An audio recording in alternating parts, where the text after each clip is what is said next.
মুহূৰ্তত আন এক ডাঙৰ খবৰ জনাব বিচাৰিছো আমাৰ মৰমৰ হিয়াৰামঠু জুবিন গাৰ্গৰ মৃত্যুৰ 4টা মাহ সম্পূৰ্ণ হ'ব হ'ল অসমৰ 3,50,00,000 জনতাই অধীৰ আগ্ৰহেৰে অপেক্ষাৰে বাট চাই আছে জুবিন গাৰ্গৰ ন্যায়ৰ বাবে জুবিন গাৰ্গে যাতে ন্যায় পায় অসমৰ 3,50,00,000 জনতাই হিয়াই বিচাৰি আছে যে জুবিন গাৰ্গে ন্যায় পাব লাগে।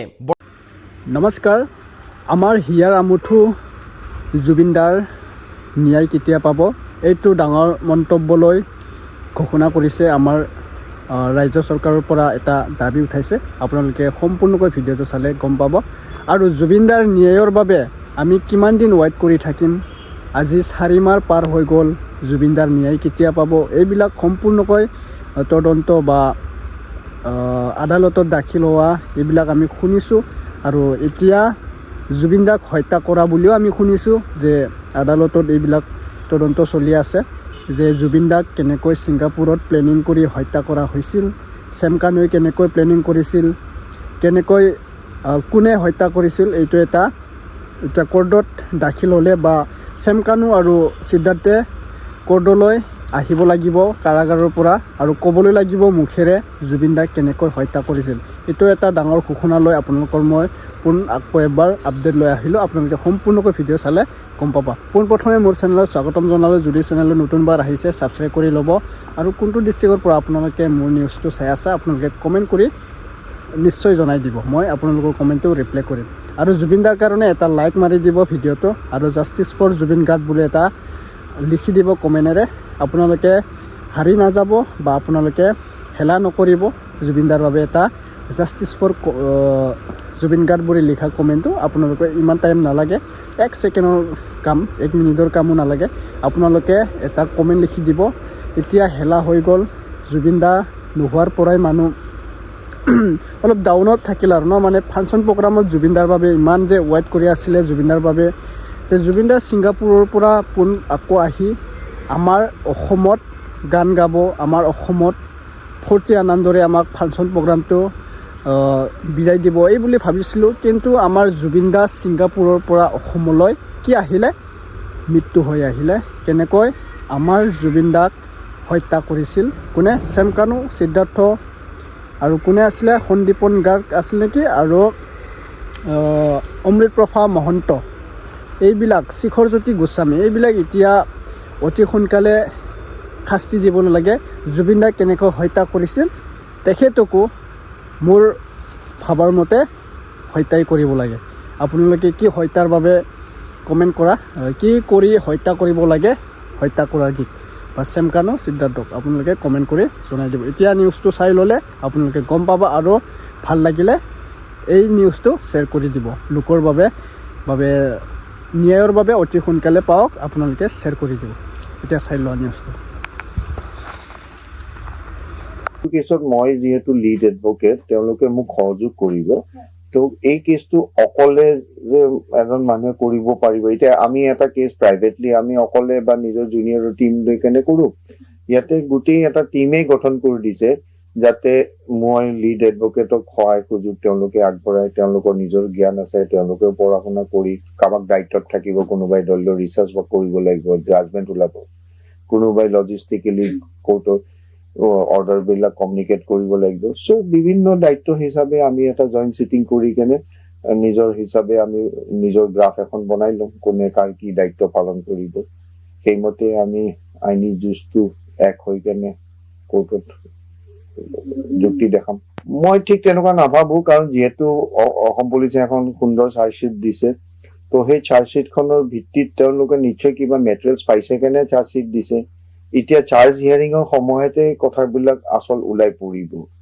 তেওঁলোকে আসামীৰ পক্ষৰ পৰা হয়তো দেখাব যে কোনো মেটেৰিয়েলছ নাই, আমাক ডিচাৰ্জ দিব লাগে, আমি দেখাম যথেষ্ট মেটেৰিয়েলছ আছে, চাৰ্জ ফ্ৰেম কৰিব লাগিব। তাৰপিছত যুক্তি তৰ্ক শুনি অনাৰেবল ডিষ্ট্ৰিক্ট এণ্ড ছেছন জাজে চাৰ্জ ফ্ৰেম কৰে নে চাৰ্জ ফ্ৰেম নকৰে সেইটো কোৰ্টৰ ওপৰত হ'ব, আমিতো ফাইট দিবই লাগিব। একচুৱেলি আইনটো এনেকুৱা যে যিকোনো ভিক্টিমৰ ফেমিলিয়ে হওক, এজাহাৰকাৰীয়ে হওক, তেওঁলোকে এই প্ৰক্ৰিয়াটোত ইনভলভ হ'ব পাৰে, কিন্তু কেছটো চলাব নোৱাৰে। কেছটো অকল চৰকাৰেই চলাব, that's the law, public prosecutor হিচাপে চলাব। আৰু তেওঁলোকে সহযোগহে কৰিব পাৰিব প্ৰচিকিউশ্যনক, অৰ্থাৎ আমাক।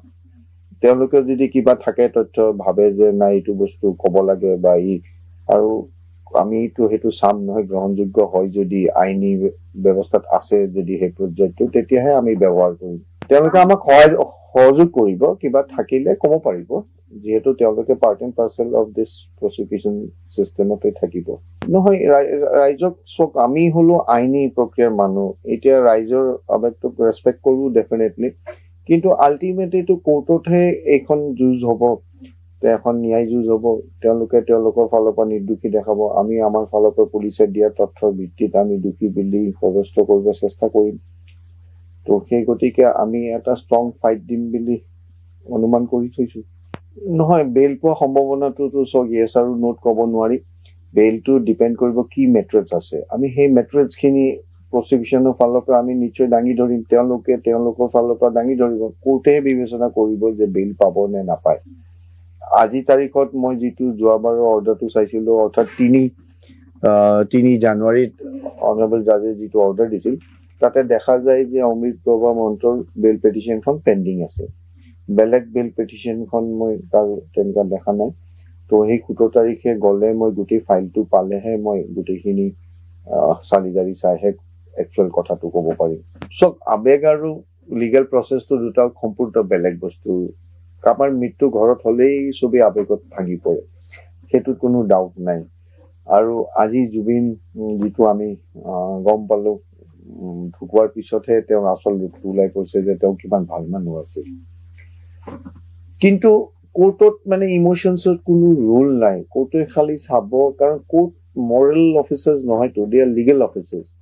তো তেওঁলোকে লিগেল তথ্যখিনিহে গুৰুত্ব সহকাৰে ল'ব, চাব, তাৰপিছতহে যুক্তি তৰ্ক শুনি মেলিহে ফাইচলাটো দিব।